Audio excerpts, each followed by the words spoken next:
teman-teman semuanya. Assalamualaikum warahmatullahi wabarakatuh. Kembali lagi bersama aku, Maya Zarapri Askia dengan NIM 3 digit terakhir 001 dari program studi teknologi rekayasa otomasi. Nah, pada video kali ini aku mau membahas tentang C++ lagi nih teman-teman. Karena kan pada video ke-9 aku udah mulai bahas C++ nih. Dan ini pertemuan part 11. Kita akan membahas tentang kondisi, perulangan, kode eksternal, C++. Jadi, alur pembelajarannya itu yang pertama dimulai dari kondisi, if, else, dan boolean. Perulangan, for, while, do while, iterasi pada array, kemudian untuk latihan, program mencari nilai maksimal. Nah, kemudian ada parameter by copy dan by reference, prototype fungsi, penggunaan kode eksternal, compile dan run program melalui terminal, dan yang terakhir ada latihan program modular sederhana. Nah, di sini ada kondisi dan boolean. Jadi, pertama itu ada kondisi if. Kondisi if itu perintah yang akan berjalan jika kondisi terpenuhi. Misal seperti ini, kita menggunakan perjabangan if. Ini sebuah komentar ya teman-teman. Kita bisa dimulai nih. Total belanja di atas 100.000. Kalau iya, selamat Anda dapat hadiah. Kalau tidak, terima kasih sudah berbelanja. Dan program itu akan selesai. Jadi seperti ini ya teman-teman. Nah, untuk kondisi if else. Jadi, kondisi if else itu perintah yang akan berjalan jika kondisi terpenuhi. Itu kalau if. Nah, jadi perjabangan if atau else-nya. Nah, kalau if, password copy. Siatnya itu selamat datang, bos. Nah, kalau else, itu siatnya password salah, coba lagi. Nah, seperti ini teman-teman. Mulai, apakah password benar? Kalau passwordnya benar, itu nanti bakal muncul selamat datang, bos. Nah, ini if-nya itu ini ya teman-teman, bekerja ya, passwordnya itu copy. Nah, kalau salah, itu nanti bakal ke sini, else.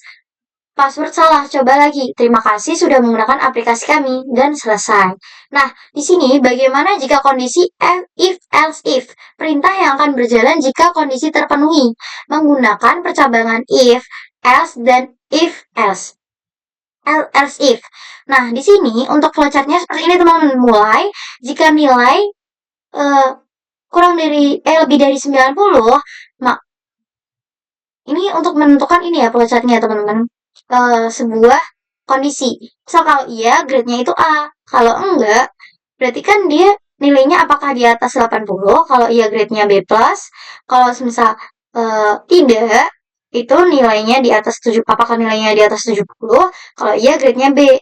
Nah, kalau tidak, ke dalam grade-grade ini, yang udah ditentukan, grade-nya itu sama dengan F. Nah, kemudian menampilkan grade dan ini, maaf ya teman, ini salah, ini selesai. Nah, jadi seperti ini ya teman-teman. If nilai, kemudian grade-nya I, kemudian else if. Jika tidak terpenuhi, dia akan ke sini. Jika tidak terpenuhi, maka apakah ini? Kemudian jika tidak terpenuhi, sampai selesai. Jadi seperti itu teman-teman. Nah, untuk yang terakhir, kita tuh menggunakan else. Karena kan kayak ini semua enggak kan. Berarti ini menjadi opsi terakhir, yaitu else teman-teman. Nah, kemudian ada logika boolean. Boolean itu tipe data yang nilainya hanya 0 dan 1. 1 itu bernilai true atau benar, dan 0 bernilai false atau salah. Nah, kemudian di sini ada not, nilai berkebalikan dari masukan atau input. Untuk input itu nilainya 0, itu outputnya 1. Kalau inputnya 1, outputnya bakal 0, teman-teman. Kemudian ada n, nilai akan benar jika keduanya benar. Di sini ada input 0, input B 0. Nah, outputnya itu 0. Kalau input A 0, input B 1, itu outputnya 0. Karena kan nilai akan benar jika keduanya benar. Nah, input 1, input B 0, outputnya 0. Kalau input A 1, input B 1, outputnya bakal 1. Nah, bagaimana jika OR? Nah, jika OR, nilai akan benar jika salah satunya saja benar. Input A 0, input B 0, outputnya 0. Input A 0, input B 1. Nah, outputnya 1. Karena kan ada nilai yang benar nih, jika salah satunya benar. 1 kan bernilai true kan teman-teman. Nah, kemudian input A 1, input B 0, outputnya 1. Input A 1, input B 1, outputnya 1. Nah, kemudian ada perulangan. Jadi di sini ada perulangan for. Perulangan for itu program akan terus berjalan hingga kondisi terpenuhi. Jadi misal nih, kita dimulai sebuah pemrograman, ini ada hitungan awal untuk perulangan, I sama dengan 0. Nah, di sini ada kondisi perulangan. Kalau tidak, program ini akan selesai. Kalau iya, itu print I, kemudian I++. Ini blok kode yang akan diulang, kemudian next I. Jadi seperti ini teman-teman, perulangan ke berapa, seperti itu. Nah, setelah itu ada while. While itu program akan terus berjalan hingga kondisi terpenuhi. Nah, seperti ini. Jadi, misal di perulangan while ulangi sebenarnya Y. Apakah kamu mau mengulang? Kalau jawab Y, itu dia bakal mengulangi. Seperti itu teman-teman. Sebanyak yang dia mau. Kalau 9T, berarti dia akan berhenti. Nah, itu teman-teman. Nah, kemudian ada perulangan dual. Program akan melakukan perintah dulu, kemudian mengecek hingga kondisi tertentu. Akan melakukan perintah. Jadi, dia akan melakukan perintah, bukan menentukan. Kalau di sini kan, dia bakal ini, teman-teman, menentukan kondisi kan. Kalau di sini, dia akan melaksanakan perintahnya dulu, baru dia mengecek hingga kondisi tertentu. Blok kode yang akan diulang. Misalnya di sini while kondisinya. Seperti ini teman-teman. Hitungan awal untuk perulangan next I. Kemudian print I++, dia nggak print dulu perulangannya, perintahnya, blok kode yang akan diulang, kemudian kondisi perulangannya di sini. Nah, barulah ditentuin. Kalau semisal dia buat ngecek kondisinya, kalau ya dia bakal ulang ke next I dan melanjutkan perintah ini. Setelah itu ada iterasi array, mencetak seluruh isi vektor. Nah, vektor ini sendiri kan udah aku jelasin pada pertemuan sebelumnya, teman-teman. Kalau dia tuh dinamis, dia bisa menyesuaikan isi nilainya tersebut. Nah, jadi ini ada output semua elemennya seperti ini, teman-teman, untuk iterasi array. Jadi yang latihan pertama ada program mencari nilai maksimal, compute the max value inside a list of number vector, create a function, and pass the vector as a parameter. Yang kedua, create an empty list, ask the user to give 5 number and print the max value. Think of what kind of loop you need for versus while. Create an empty list, ask the user to give number, stop when the number is 0, and print the max value. Nah, parameter by copy dan by reference. Di sini, by copy itu hanya mengganti nilai dari variabel tersebut. Nah, di sini void swap int A, int B, int C sama dengan A. A sama dengan B, B sama dengan C. Nah, int B, int X sama dengan 7, Y sama dengan 10. Swap X, Y. Print X sama dengan rumus ini, kemudian return 0. Setelah itu, by reference itu parameternya langsung mengubah nilai dari alamat memori variabel tersebut. Seperti ini teman-teman.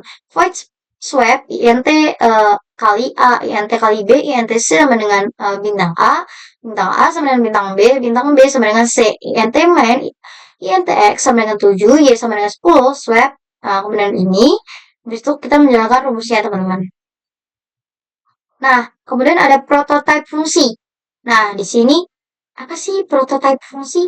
Jadi prototype fungsi dari ini kita ini teman-teman, ini kan ada komentar trying to use a function before declaring or defining it.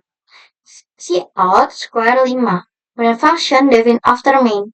Jadi di sini ada fungsi setelah function main. Jadi outputnya itu seperti ini teman-teman. Solution.cpp in function integer main. Solution cpp to user error square what not declared in the scope cout square. Nah, seperti ini. Jadi di sini tuh ada beberapa kode pemrograman yang salah seperti itu, teman-teman. Nah, ini fungsinya prototype fungsi. Nah, dari prototype fungsi ini sendiri outputnya itu 25. Kenapa 25? Karena di bagian return ini n kali n. Berarti kan nilai dari square ini 5 kali 5. Hasilnya 25. Nah, kemudian perbedaannya function declaration dan function prototype itu apa sih? Kalau function declaration itu tell the compiler about the extension of a function. Kalau kemudian can include only the function name and return type. Typically used in header files to declare function. Kemudian untuk function prototype itu tell the compiler about the extensi and signature of the function. Must include function name, return type, and parameter types. Use the ensure type checking for function calls before definition. Setelah itu pemisahan file CPP dan HPP. Nah, di sini program mymat.hpp, program mymat.cpp, dan program main.cpp. Jadi HPP ini itu kayak apa ya di dalam sini teman-teman yang dijalankan di CPP. Jadi seperti itu simpelnya ya teman-teman untuk HPP. Apa ya, kayak sebuah eh kayak yang ada di dalam sini hampir mirip membaca file tapi bukan membaca file teman-teman. Jadi seperti itu.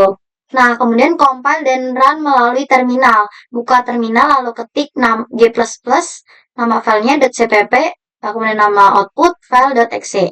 Nah, kemudian nama output file.exe. Itu seperti ini.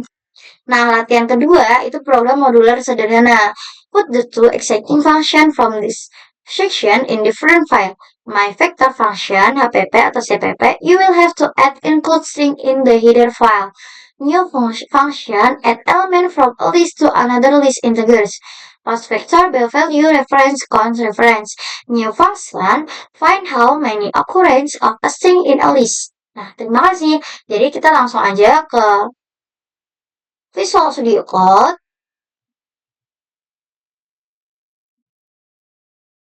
Open. Kemudian kita buka folder ya teman-teman. Seperti biasanya kita open folder. Sini kita bisa buka tugas ke 11.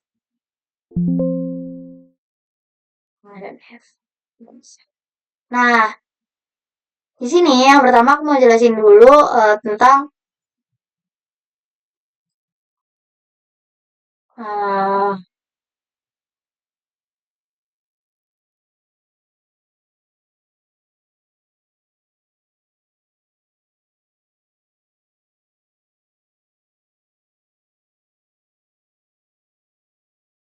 nah, di dalam file ini kan cuma ada latihan satu.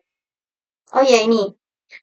Ini ya teman-teman, di sini kita mau jelasin dulu tentang program percobaan. Di sini ada boolean, perulangan, my.cpp, HPP, kemudian main.cpp, kondisi, iterasi vektor, dan back copy dan reference. Di sini aku mau yang urut dulu dari tren boolean.cpp.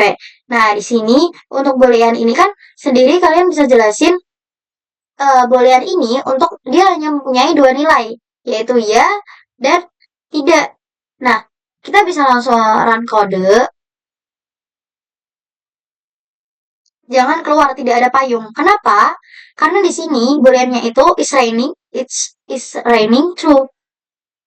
Kalau have umbrella false. Nah, kemudian di sini itu masukkan apakah hujan? Iya. Apakah dia tidak punya payung? Apakah dia punya payung? Tidak. Nah, maka dia di sini menentukan kondisinya nih. Jika jika dia hujan dan dia punya payung, maka terminalnya akan mengatakan kamu bisa keluar bawa payung. Kalau misal dia hujan dan dia tidak mempunyai payung, jangan keluar, tidak ada payung. Seperti ini teman-teman, jangan keluar, tidak ada payung. Karena posisi di sini itu tuh dia hujan, tapi dia tidak mempunyai payung. Seperti itu teman-teman. Kemudian setelah itu kita lanjut ke tem yang kode runner ini, kita lanjut aja ke perulangan.cpp. Nah, ini ada perulangan for, perulangan while, dan perulangan do while loop. Nah, kita bisa langsung run kode. Di sini perulangannya tuh sama ya teman-teman, seperti ini. For 1, 2, 3, 4, 5. While 1, 2, 3, 4, 5. Do while 1, 2, 3, 4, 5. Nah, untuk penjelasannya sendiri, itu tuh ada di sini teman-teman. Penjelasan while, for, while, dan do while. Seperti ini teman-teman. Kalau while itu program terus berjalan hingga kondisi terpenuhi. Jadi selama kondisi ini terpenuhi ya teman-teman. Untuk while ini tuh sama seperti for. Cuman di sini bedanya itu untuk while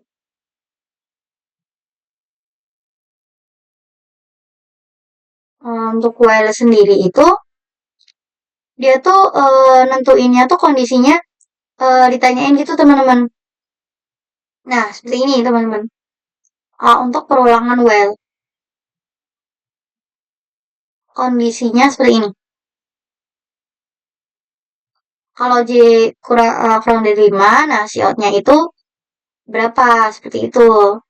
Nah, habis itu untuk do while loop itu kita ngecek dulu, kita jalanin perintah dulu, baru kita ngecek kondisinya. Seperti itu ya teman-teman.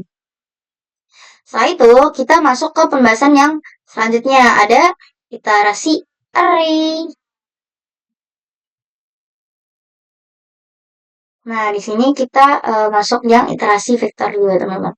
Iterasi vektor. Nah, di sini kita diminta untuk ada sebuah program sederhana. Nah, kita masukin library IOStream dan library vektor. Di sini kita menggunakan using namespace std ya teman-teman. Nah, di sini kita inisiasi vektor dulu. Nah, angkanya nih teman-teman ada 10, 20, 30, 40, dan 50. Cetak seluruh isi vektor menggunakan for. For int kita bisa sebagai integer i, angka. Si outnya i. Nah, for int i, kemudian ini ya rumusnya teman-teman. Ketika kita menjalankan program ini, dia akan seperti ini teman-teman. Bentar. Ini aku ini dulu.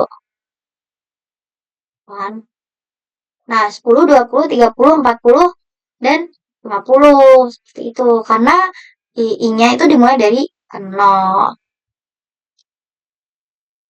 Setelah itu, kita masuk ke yang parameter by copy dan reference.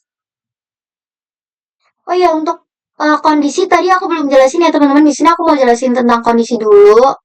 Untuk kondisi di sini tuh kita bisa memakai if dan else kondisinya teman-teman. Jadi, misalnya di sini kan kita bukan int umur, si outnya masukkan umur. Nah, di sini ada sebuah persyaratan. Jika persyaratan yang pertama memenuhi, itu di bawah 13, umur 13, dia tuh masuk kategori anak-anak. Tapi jika tidak memenuhi, dia akan lanjut ke perintah yang kedua. Apakah dia uh, terdalam umur lebih dari 13 tahun dan di bawah 18 tahun? Kalau iya, dia akan masuk ke kategori remaja.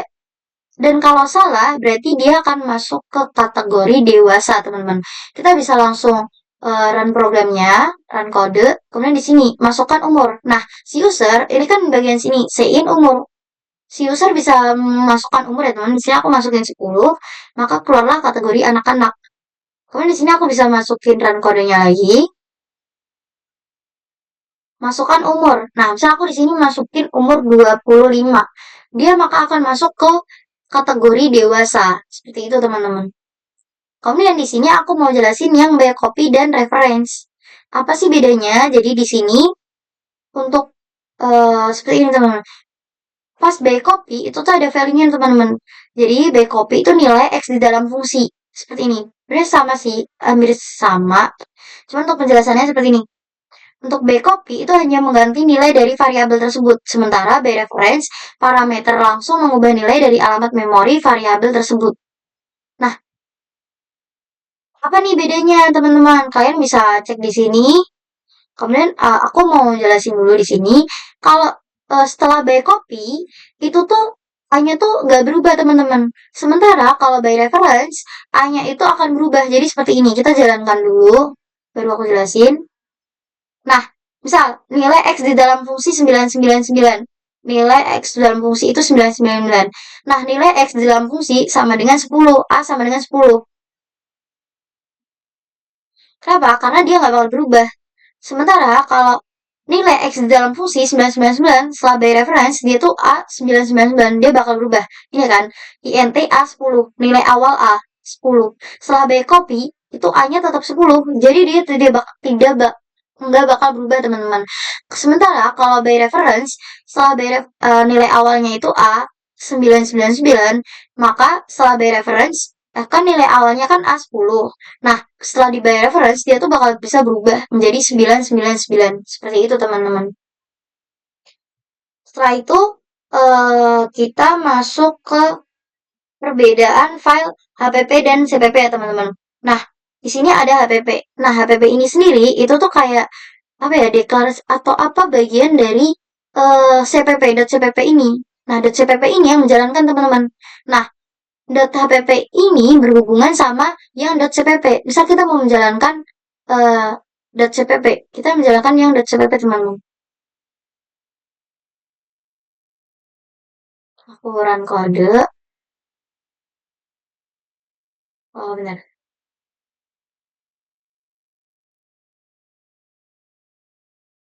Nah, misal seperti ini teman-teman.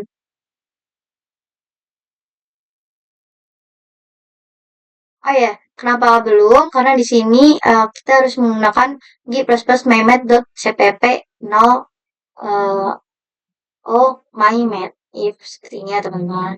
Kita harus menggunakan tutorial yang aku berikan di sini. Ketika kita menggunakan .cpp dan app. Nah, compile dan run melalui terminal, kita buka terminal lalu ketik seperti ini teman-teman g++.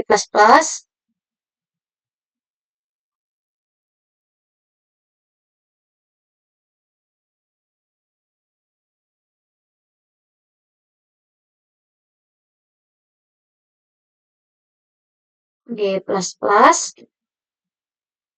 kemudian nama file .cpp-nya mymat, mymat.cpp. Setelah itu, kemudian tanda hubung O, nama output filenya itu yang .exe teman-teman. Jadi di sini itu kan namanya mymat.exe. Mana sih? Nah, jadi kalian bisa klik ini, nama output file .exe-nya kalian bisa cari ya teman-teman. Kalian bisa enter. Oh ya, ini error missing file name after on no oh, after oh. Jadi kalian bisa klik ini after on-nya ini tuh file exe-nya teman-teman. Kalian bisa cari di sini tuh aku nggak bikin file exe-nya. Kita bisa skip. Oh ya, tapi ini kalau aku masih kebingungan, kalian bisa kasih ini ya teman-teman saran di bawah ya teman-teman di komentar. Saya tuh mau ke latihan kedua. Di sini program modular sederhana.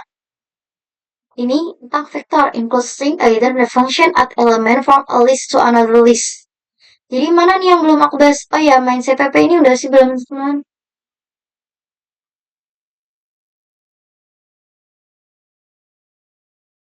Nah, di sini main CPP aku bisa run kode.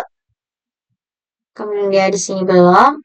Nah, untuk run ini sendiri kalian harus ikutin tutorial di sini teman-teman.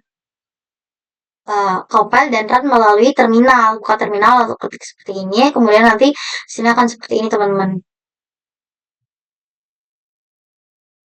Kalian yang program modular sederhana kan tadi udah semua ya. Vector function. Oh ya, untuk latihan pertama. Sini aku mau bahas dulu yang file chat max value. Kalian bisa, aku langsung mau jalanin dulu di sini. Max value for memory 156. Jadi karena di sini tuh kemudian aku run lagi nih teman-teman. 156. Nah, di sini kan kayak berapa sih nilai paling tertinggi di dalam list ini? Kan ada 3, 5, 88, 156, min 6. Jadi di sini langsung memunculkan max value from number list 156. Kemudian setelah itu ke get number from user. Yang kedua. Jadi di sini aku langsung run kodenya, teman-teman. Oh ya, teman. Run kode. Terus get number, enter a number. Di sini bisa aku klik number 10. Nah, enter a number 5. Enter a number 12. 50. 100. Nah, max value from number list 100. Jadi di sini tuh disuruh memasukkan beberapa ini teman-teman kayak beberapa angka, kemudian dia akan ditentukan berapa nilai tertinggi dari list tersebut. Jadi seperti itu. Kemudian, nah angkanya ini itu ditentukan kita masukkan oleh si pengguna, yaitu user itu saya sendiri. Kemudian di sini ada get number from user yang kedua. Sini aku mau jalanin aja run kode. Kemudian enter number 0 to stop. Nah, di sini kalau tadi kan ini udah ditentuin teman-teman bahwa kita tuh bisa masukkan 5 list saja. Kalau di sini kita harus mengetik angka 0 untuk stop. Jadi misal di sini aku ngetik angka 10, 100, 500, 250, 120, kemudian 0. Kalau 0 itu otomatis bakal stop teman-teman. Nah, di sini max value number listnya itu ada di 500. Jadi seperti itu teman-teman. Selanjutnya eh, untuk tembok kode runnernya ini adalah max ya teman-teman yang kita gunakan pada latihan 1. Setelah itu kita akan ke latihan yang kedua. Di sini ada main CPP, my vector function CPP, my vector function HPP. Di sini aku mau langsung lanjut aja ke run kode. Bentar, aku mau ke run kode. Aku jelasinnya melalui run kode ya teman-teman.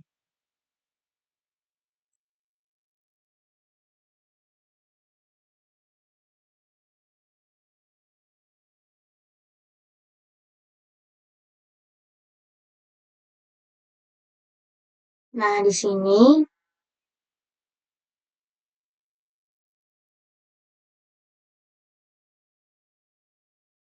jadi ini tuh my vector function data.pp ayo save at 0 to list. Jadi di sini akan masukkan angka 0 ke dalam list. Nah, print all element from list. Jadi bakal di list ini print beberapa elemen yang ada di list. Kemudian add list to list. Jadi di sini add list to list itu fungsinya untuk menambahkan dari list awal buat nambahin yang list kedua. Seperti itu teman-teman. Untuk get string occurrence in list seperti ini. Nah, fungsinya my vector function data.pp ini untuk apa ya teman? Kayak apa aja sih yang digunakan di .cpp ini? Jadi seperti itu teman-teman. Nah, di sini ada contohnya. Misal contoh pertama nih, vektor int list 554. Jadi ada size of number list size berapa teman-teman. Nah, kemudian cout-nya add zero to list, size of number list. Jadi kita bisa jalankan aja di sini. Uh,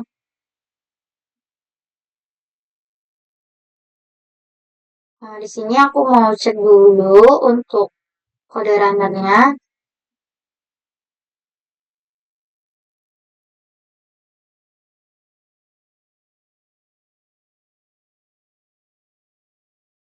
Kemudian kita kembali ke file tadi ya teman-teman.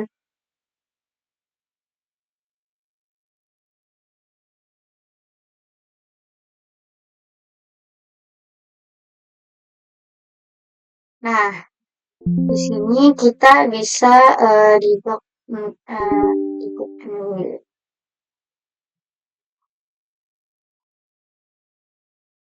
taran kode.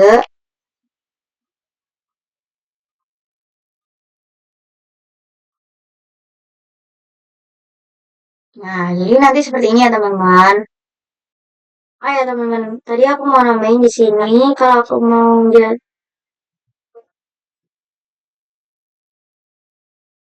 oh ya teman-teman, di sini aku mau jalanin programnya itu, aku mau di sini ketik uh, g plus plus kemudian main .cpp main motor function .cpp kemudian main for Mau nanya apa sih ya? function Katanya aku hp go buat apa? main .exe Mau dan enter.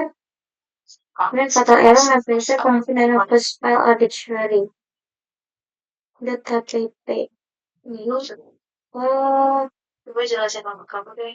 oh kita nggak pakai s teman-teman. Oh, kita bisa ini ya teman, kita ulangin ctrl-c kemudian ctrl-v. Nah, functionnya di sini kita pakai Aku terlalu sih ya. function dot hpp tadi udah hpp kemudian o setelah itu main dot exe dan klik enter.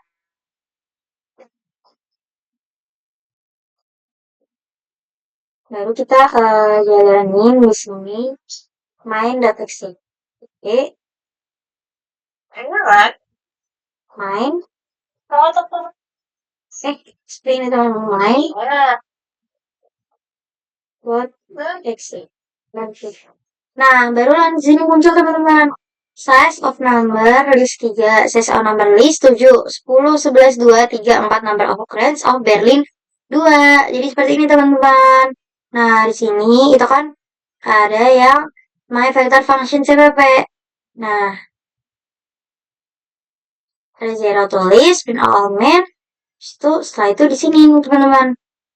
Ada nih penjelasannya.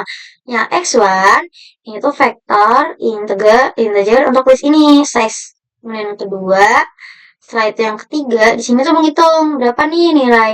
Ada Berlin di sini. Nah, ini ada kan Berlin 1, 2. Makanya di sini number of occurrence of Berlin 2. Jadi seperti itu ya teman-teman. Maaf tadi karena aku tidak bisa menyelesaikan masalah, aku selesaiin problemnya ini sendiri. Jadi begitu, bye-bye teman-teman.